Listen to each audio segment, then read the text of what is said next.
ఎంతగానో పాడైపోయి ఉన్నారు. మందుకు అలవాటైనోడు, ప్యాకెట్కి అలవాటైన అనేకమైన పాపాలకి బానిసలైన వాళ్ళని నేను చూసిన.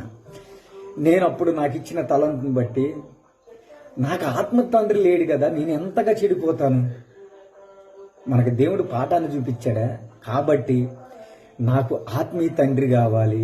ఆ తండ్రిని విడిచిపెడితే నేను కూడా పాపిగానే శాపమైన జీవితాన్ని నేను జీవించాల్సి వచ్చిద్దే. నా కొరకు ఆయన కలవరి శిలువలో ప్రాణం పెట్టాడే, నేను ఎందుకు జీవించాలని చెప్పి నాకు దేవుడు చిన్న తలంపునిస్తే నేను పాట కూడా రాసుకున్నాను.